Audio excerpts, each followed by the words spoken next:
क्या आपको पता है आज से लगभग 50 साल पहले हमारे देश में एक ऐसे बाबा हुए जिन्हें भक्त हनुमान जी का अवतार मानते हैं। क्या आपको पता है कि दुनिया की सबसे बड़ी मोबाइल कंपनी एप्पल के संस्थापक स्टीव जॉब्स और फेसबुक के मार्क जुकरबर्ग, इन दोनों की सफलता का राज भी इन्हीं बाबा से जुड़ा है कि कैसे बाबा ने फेसबुक को बंद होने से बचाया।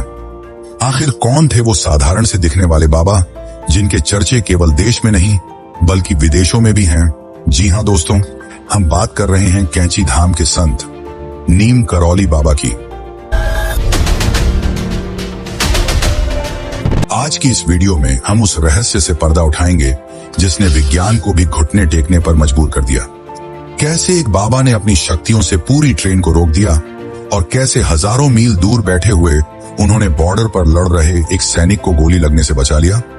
आखिर क्या है बुलेट प्रूफ जैकेट की कहानी, और क्या सच में उनके पास समय को रोकने की शक्ति थी? क्योंकि हमें बहुत से प्रमाण और कहानियां ऐसी मिलती हैं जो बताती हैं कि बाबा एक ही समय पर दो जगह मौजूद होते थे। आखिर यह कैसे संभव है और क्या है कैंची धाम का रहस्य? क्यों आज भी यहाँ लाखों की तादाद में भक्त आते हैं? आज हम इन्हीं सब रहस्यों से पर्दा उठाएंगे, बताएंगे नीम करौली बाबा की असली कहानी कि कैसे एक साधारण से बालक से वे बने नीम करौली बाबा, और कैसे वो लोगों के मन को पढ़ लेते थे, और क्यों विदेशों से बड़े बड़े लोग उनके दर्शन को आते थे। और सबसे बड़ा सवाल कि क्यों उन्हें हनुमान जी का अवतार कहा जाता है, इसके पीछे क्या रहस्य है? जब मैं आपको इसकी सच्चाई बताऊंगा तो आप भी चौंक जाएंगे। तो चलिए मित्रों, जानते हैं नीम करौली बाबा का रहस्य। लेकिन उससे पहले कमेंट में जय बजरंगबली जरूर लिखें।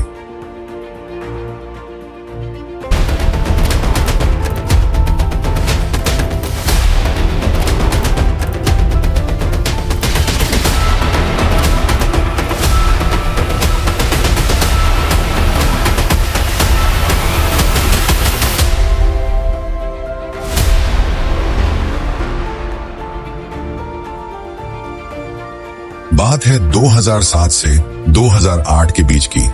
उस वक्त फेसबुक बहुत मुश्किल दौर से गुजर रहा था। याहू और दूसरी बड़ी कंपनियां फेसबुक को खरीदना चाहती थीं और फेसबुक के फाउंडर मार्क जुकरबर्ग फेसबुक को बेचने ही वाले थे। तभी उन्हें स्टीव जॉब्स ने कहा, तुम्हें एक बार भारत के उसी मंदिर में जाना चाहिए जहां मैं गया था। जिसके बाद मार्क जुकरबर्ग कैंची धाम आए और वहां कुछ समय बिताया। जिसके बाद कुछ ऐसा हुआ कि मार्क जुकरबर्ग ने फेसबुक को बेचने का सवाल छोड़ दिया और आज फेसबुक दुनिया की सबसे बड़ी कंपनियों में से एक है। ठीक वैसे ही स्टीव जॉब्स, जो कि दुनिया की सबसे बड़ी मोबाइल कंपनी एप्पल के फाउंडर हैं, वो भी 1974 में नीम करौली बाबा से मिलने कैंची धाम आए थे।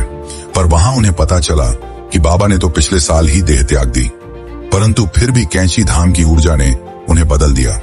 ऐसी और भी कई मॉडर्न कहानियां हैं जो हमें कैंची धाम के चमत्कारों के बारे में बताती हैं।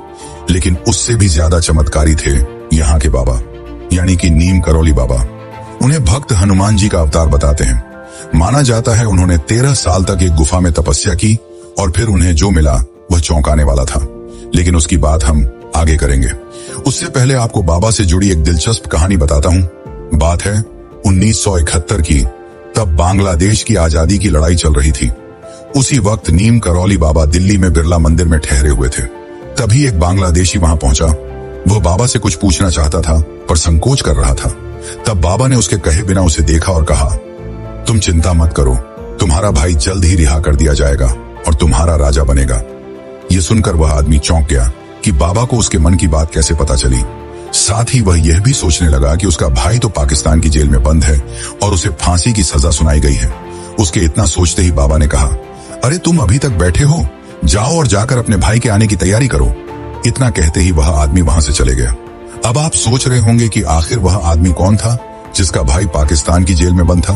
तो मित्रों, वह आदमी था बांग्लादेश का पहला राष्ट्रपति शेख मुजीबुर रहमान, और जो बाबा से मिलने आया था वह था शेख मुजीबुर रहमान का छोटा भाई। यह किस्सा हमें बताता है कि बाबा त्रिकालदर्शी थे, यानी भूतकाल और भविष्यकाल दोनों देख सकते थे। परंतु उनकी कहानियां यहीं समाप्त नहीं होती। माना जाता है कि वे एक ही समय पर दो स्थानों पर मौजूद रह सकते थे, साथ ही वे मन पढ़ सकते थे। आखिर वे ऐसा कैसे करते थे और कैसे हुई कैंची धाम की स्थापना? और आप भी जानकर चौंक जाएंगे कि किस चमत्कारी ढंग से बाबा ने हनुमान मंदिर का निर्माण करवाया। और सबसे खास बुलेट प्रूफ जैकेट की कहानी। लेकिन इन सब को जानने से पहले हम नीम करौली बाबा को अच्छे से जान लेते हैं कि कैसे एक साधारण सा बालक लक्ष्मण दास बन गया नीम करौली बाबा। ये बात है साल 1900 के आसपास की। उत्तर प्रदेश के फिरोजाबाद डिस्ट्रिक्ट में अकबरपुर गांव में एक ब्राह्मण परिवार में एक बालक का जन्म होता है जिसका नाम रखा गया लक्ष्मण दास शर्मा। और जैसे कि उस जमाने में होता था कि कम उम्र में ही लड़के लड़कियों की शादी करा दी जाती थी, लक्ष्मण दास के साथ भी वैसा ही हुआ। मात्र 11 वर्ष की आयु में उनका विवाह करा दिया गया। पर उनका मन कभी भी घर गृहस्थी में नहीं लगता था। उनका मन तो केवल हनुमान जी की भक्ति में लगता था, जिसके कारण शादी के बाद ही उन्होंने अपना घर छोड़ दिया और साधु संतों की तरह जीने लगे। और माना जाता है कि 17 साल की उम्र में उन्हें आध्यात्मिक ज्ञान मिल चुका था। लेकिन पिता के विनती पर वे वापस घर लौट आए और गृहस्थ जीवन बिताने लगे। और इस दौरान उन्हें 2 बेटे और एक बेटी हुई। पर जिसका मन हनुमान जी में लग चुका था वो कहां यह गृहस्थ जीवन बिता पाते, इसलिए साल 1958 में उन्होंने फिर अपना घर छोड़ दिया। तो मित्रों, ये तो हो गई लक्ष्मण दास की कहानी। तो चलिए अब उस प्रसिद्ध और रोचक घटना को जानते हैं जिसने लक्ष्मण दास को बना दिया नीम करौली बाबा। ये कहानी हमें बताई थी रिचर्ड अल्बर्ट ने, जिन्हें बाबा ने रामदास नाम दिया था। उनके अनुसार एक बार की बात है, बाबा ट्रेन में सवार होकर कहीं जा रहे थे, पर उनके पास टिकट नहीं थी। इस पर टीटीआई ने उन्हें ट्रेन से उतार दिया।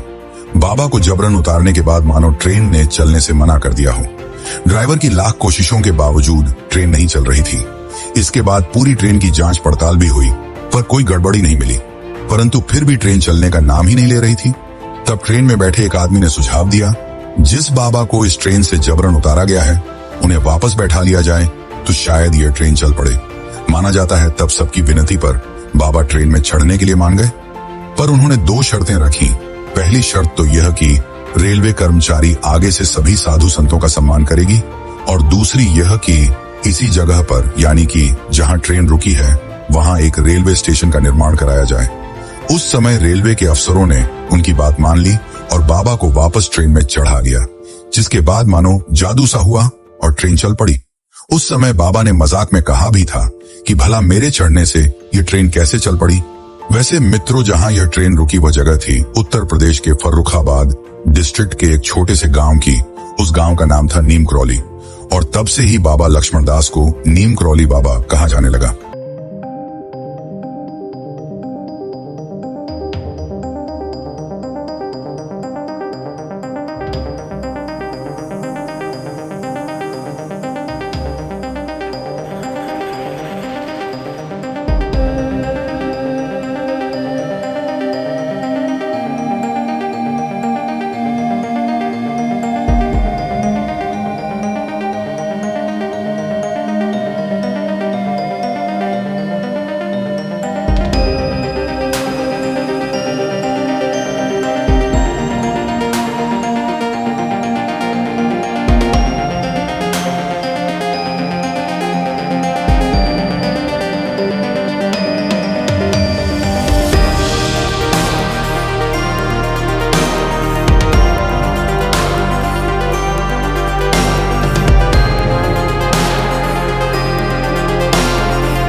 उस बुजुर्ग दंपत्ति का बेटा उस समय बर्मा के बॉर्डर पर अंग्रेजों की तरफ से जापानियों के खिलाफ जंग लड़ रहा था।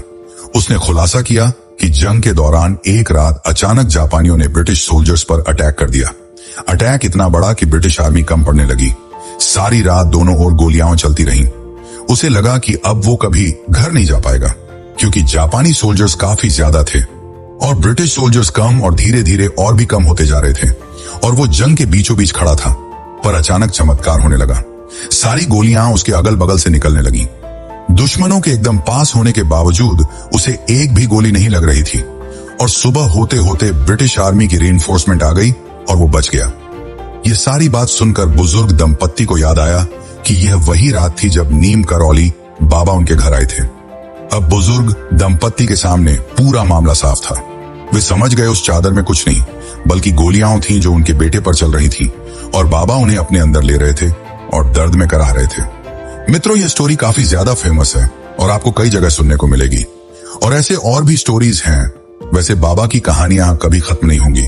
इसीलिए चलिए अब जानते हैं कैंची धाम के बारे में, जो आज भी लाखों श्रद्धालुओं के लिए एक तीर्थ स्थल है जहां जाने से मन शुद्ध हो जाता है और लोग अपने आप को पहचान पाते। कैंची धाम सिर्फ भारत में नहीं बल्कि विदेशों में भी बहुत फेमस है। यहाँ देश विदेश से हर साल लाखों लोग आते हैं। तो चलिए अब जानते हैं कैंची धाम के निर्माण की कहानी। नैनीताल से लगभग 17 किलोमीटर की दूरी पर बसा है कैंची धाम आश्रम। अब आप सोचेंगे कि इस आश्रम का नाम कैंची धाम क्यों है। दरअसल यहाँ एक मोड़ है जिसमें दो पहाड़ एक दूसरे को कैंची की तरह काटते हैं, जिस कारण इस जगह का नाम कैंची धाम रखा गया है। और आज के टाइम पर यही बाबा नीम करौली का आश्रम है। हर साल 15 जून को यहाँ पर एक बड़े मेले का आयोजन होता है जिसमें देश विदेश से भक्त हिस्सा लेते हैं। हम कैंची धाम आश्रम के बारे में और भी डिटेल में जानेंगे, लेकिन उससे पहले हम ये जान लेते हैं कि इस आश्रम का निर्माण कैसे और कब हुआ। बात है साल 1940 के आसपास की। नीम करौली बाबा एक छोटी सी घाटी के पास जाकर बैठ गए और एक आदमी को उसके नाम से पुकारते हुए कहा, पूरन यहाँ आओ। यह सुनकर वह आदमी हैरान हो गया कि उन्हें उसका नाम कैसे पता है। बाबा उसकी हैरानी समझ गए और बोले, तुम चिंता मत करो, मैं तो तुम्हें कई जन्मों से जानता हूँ। चलो ये सब छोड़ो और मेरे लिए खाना लाओ, मुझे भूख लगी है। जिसके बाद पूरन जल्दी से अपने घर से बाबा के लिए खाना लेकर आता है। फिर बाबा बोलते हैं कि जाओ और 2-4 और आदमी लेकर आओ। पूरन और गांव वालों को लेकर आ गया। फिर बाबा उन्हें वहीं पास के जंगल में ले गए और एक पत्थर की ओर इशारा करते हुए कहा कि इसे हटाओ, इसके पीछे एक गुफा है। यह बात सुनकर पूरन और उसके साथ आए लोग चौंक गए, क्योंकि उन्होंने अपना पूरा जीवन इसी जगह पर बिताया है। पर उन्होंने ना तो कभी ऐसी गुफा को देखा और ना ही उसके बारे में सुना। लेकिन बाबा की आज्ञा थी तो माननी ही थी। जिसके बाद थोड़ी खुदाई करके पत्थर को हटाया गया तो वहां सच में एक गुफा था। जब पूरन और गांव वाले उस गुफा के अंदर जाते हैं तो फिर से चौंक जाते हैं, क्योंकि गुफा के अंदर ताजी यज्ञ सामग्री पड़ी हुई थी, मानो किसी ने अभी अभी यहाँ यज्ञ संपन्न किया हो। यह सब देखकर गांव वाले हैरान थे और तभी बाबा उनकी मन की बात समझ गए और बोले, ज्यादा मत सोचो, ये कोई चमत्कार नहीं है और ना ही मैं कोई चमत्कारी बाबा। यह स्थान हनुमान जी का है और अब वही यहाँ निवास करेंगे। दरअसल यह जगह सोमवारी बाबा की तपोस्थली थी, लेकिन अब बाबा के आदेश पर गांव वालों ने नदी से जल लाकर उस जगह को साफ किया और हनुमान जी की एक प्रतिमा वहां विराजमान की गई। धीरे धीरे यह जगह गांव वालों के बीच में फेमस होने लगी और फिर आज तो इसे पूरी दुनिया कैंची धाम के नाम से जानती है। आज कैंची धाम शांति की तलाश कर रहे लोगों के लिए किसी तीर्थ स्थल से कम नहीं है। माना जाता है मूर्ति विराजमान करने के लगभग 22 साल बाद बाबा के ही आदेश पर यहाँ आश्रम का निर्माण किया गया। अब आश्रम कई मंदिरों से घिरा हुआ है, जिसमें हनुमान जी का मंदिर और कैंची मंदिर भी शामिल है। यहाँ आने वाले लोगों के लिए रहने की भी सुविधा होती है, क्योंकि बाबा मानते थे कि लोगों की सेवा करना ही सबसे बड़ा धर्म है। साथ ही यहाँ हर साल जून के महीने में वार्षिक भंडारे का भी आयोजन होता है, जिसमें 1 लाख से ज्यादा लोग आते हैं। वैसे क्या आपको पता है कि नीम करौली बाबा के रहते ही यहाँ भंडारे की शुरुआत हुई थी? इसकी कहानी भी रोचक और रहस्यमयी है। एक समय भंडारे के दौरान घी कम पड़ गया। तब बाबा ने कहा था कि नीचे बहती नदी से कैनिस्टर में पानी भरकर ले आओ। फिर उनके आदेश पर भंडारे का प्रसाद बनाने के लिए घी की जगह पानी का इस्तेमाल किया गया और देखते ही देखते पानी घी में बदल गया। मित्रों, ये सारी कहानियां तो खत्म होने से रहीं, इसीलिए चलिए अब हम जानते हैं नीम करौली बाबा के आश्रमों और उनके आखिरी पलों के बारे में जो काफी ज्यादा रोचक हैं, जिसे जानकर आप भी चौंक जाएंगे। आज के समय में दुनिया भर में नीम करौली बाबा के 100 से भी ज्यादा मंदिर और आश्रम बने हुए हैं, परंतु नीम करौली बाबा के समय पर यह संख्या गिनी चुनी ही थी। जैसा कि मैंने आपको बताया कि 1940 में बाबा ने हनुमान जी की स्थापना की थी, जिसके लगभग 24 साल बाद उसी स्थान पर कैंची धाम आश्रम का निर्माण हुआ। साथ ही कई मंदिरों का भी निर्माण किया और अपने जीवन के आखिरी 10 साल यहीं बिताए। पर यह बाबा का केवल एक आश्रम नहीं था, इसके अलावा एक और आश्रम था जो उनकी जिंदगी का दूसरा ठहराव बना। वो आश्रम था भगवान श्री कृष्ण के शहर में, यानी कि वृंदावन में। यह आश्रम लगभग 1967 के आसपास बनाया गया। इस आश्रम में नीम करौली बाबा का महासमाधि मंदिर भी है और हर साल सितंबर में यहाँ महाभंडारे का आयोजन किया जाता है। इसके साथ यहाँ हनुमान जी का मंदिर, सीताराम मंदिर और शिवाजी योगशाला मंदिर भी है। और सबसे बड़ी बात तो यह है कि अपने जीवन के आखिरी 10 साल कैंची धाम में बिताने के बाद नीम करौली बाबा जी ने वृंदावन को अपने देह त्यागने की जगह चुनी। बात है साल 1973 की। सितंबर का महीना था। नीम करौली बाबा अपने सीने में दर्द की शिकायत लेकर आगरा में हार्ट स्पेशलिस्ट के पास गए हुए थे, जिसके बाद वे कैंची धाम लौटने के लिए ट्रेन में चढ़े, पर रास्ते में ही उनकी तबीयत अचानक से गंभीर होने लगी और ट्रेन को मथुरा में ही रोक दिया गया। जिसके बाद बाबा के आदेश पर उन्हें वृंदावन आश्रम ले जाया गया। वहां डॉक्टर ने उन्हें इमरजेंसी में एडमिट किया, फिर उन्हें इंजेक्शन दिया और उनके चेहरे पर ऑक्सीजन मास्क लगाया। पर वह डॉक्टर कहां जानता था कि जो सबकी समस्याओं को बिना बोले ही समझ लेते हैं, क्या वो अपनी समस्या नहीं समझ पाएंगे। कुछ समय बाद डॉक्टर ने बताया कि बाबा डायबिटिक कोमा में हैं और उनकी पल्स पूरी तरह से ठीक है। पर अचानक महाराज जी उठे और अपने चेहरे से ऑक्सीजन मास्क उतार दिया और कहा, यह सब बेकार है, जाओ मेरे लिए गंगा जल लेकर आओ। इसके बाद वे जय जगदीश हरे का जाप करने लगे और हर जाप के साथ उनकी आवाज धीमी होती गई और अंततः करीब रात के 1:15 पर नीम करौली बाबा ने अपनी देह त्याग दी। जिसके बाद नीम करौली बाबा अपने शरीर में नहीं थे, पर भक्तों के मन में जिंदा थे और आज भी लाखों भक्त केवल शांति की तलाश में कैंची धाम आते हैं। बाबा तो चले गए, पर आज भी उनकी ऊर्जा कैंची धाम जाने वाले हर यात्री को साफ साफ महसूस होती है। तो मित्रों, यह थी एक महान संत की कहानी और अगर आपको यह वीडियो अच्छी लगी तो कृपया इसे अपने मित्रों और रिश्तेदारों में भी जरूर शेयर करें। बाकी इस वीडियो को अंत तक देखने के लिए आपका धन्यवाद।